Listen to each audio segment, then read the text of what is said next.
হ্যাঁ বিলাল সাহেব, কি করছে?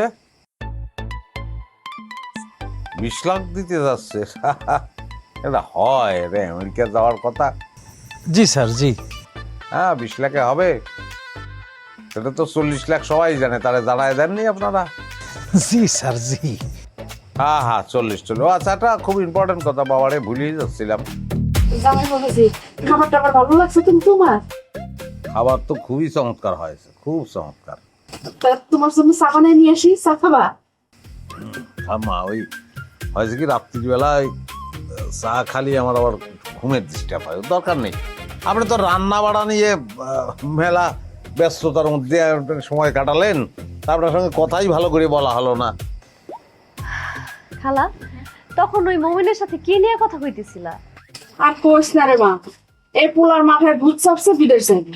আর তুই আমারে ক, তোর খালু কি আমগোর জন্য কম সম্পত্তি রেখে গেছে, আর কেন বিদেশ যাইতে হইব?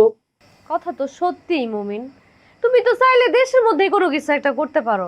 আর এত বড় বাড়ি রাইখা, খালার একলা রাইখা তুমি বিদেশ যায় কি করবা? সেটাই তুই একটু আরো বুঝাই এখন। এই পর্যন্ত বিদেশ যাওয়ার নাম লইয়া দুইবার টাকা মাইঠিয়েছে। মমিন, তুমি বিদেশ যাইবা? হ আপা, আমার এই দেশে থাকতে ভালো লাগে না, এ লাগে আমি বিদেশ যাবো গা। বিদেশ তুমি যদি যাও, খালা এত বড় বাড়িতে একলা একলা কেমনে থাকবা? একটাবার চিন্তা করছো? হ্যাঁ, কিছু মনে না করলি আমি কি একটা কথা বলতে পারি খালাম্মা? হ্যাঁ বাবা কও। আহা, তুমি আবার কি কইবা? তুমি চুপ থাকো তো। জামাইরে কইতে দেস না, তুই একটু চুপ থাক, বলো। মানে হয়েছে কি খালাম্মা, ওই আমার অভিজ্ঞতা বলে যে কেউ যদি বিদেশ যেতে চায় তারে আটকানো যায় না। আটকানোর চেষ্টা করলি তখন সে বিকল্প পথ খোঁজে। এই যে সমুদ্র পথে যাতে গিয়ে কতজন মারা গেল, হ্যাঁ, চিটাগাঙে গিয়ে একটা নৌকায় চড়িয়ে বসে, দালাল ফালাল নানান ধরনের ঝামেলা, সাগর পাড়ি দিতে হয়, ওইভাবে মরে যায়। আর দুই একটা হয়তো জাতি বাড়ে। আর সবচেয়ে বড় কথা হচ্ছে, বিদেশ তো খারাপ কিছু না খালাম্মা, একটা ভালো দেশে যদি কেউ জাতি বাড়ে সেটা তো ভালো। তো ওই ভালো দেশে কোথায় পাঠাবো আরে? কে নিয়ে যাবে বলো? হ্যাঁ, আইসি খালাম্মা, এ লাইনে বাটপাড়ের তো অভাব নেই, মেলা বাটপাড়। তো বাটপাড়ের পাল্লায় পল্লী যা হয় আর কি, বুঝে শুনে টাকা দেওয়া উচিত ছিল।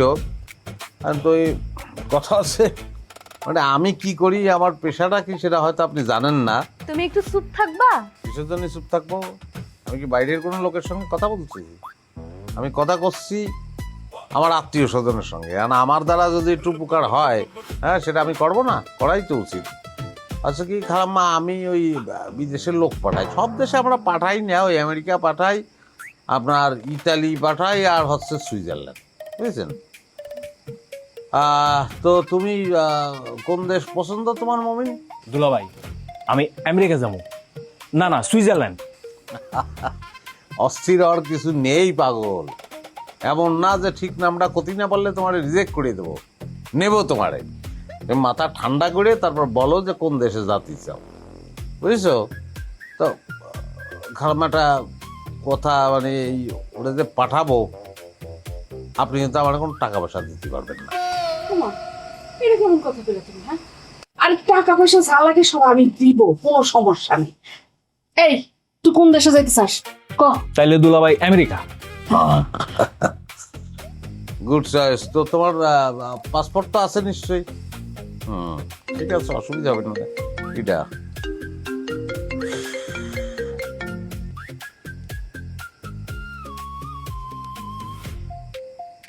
হ্যাঁ বিলাল সাহেব, কি করছে?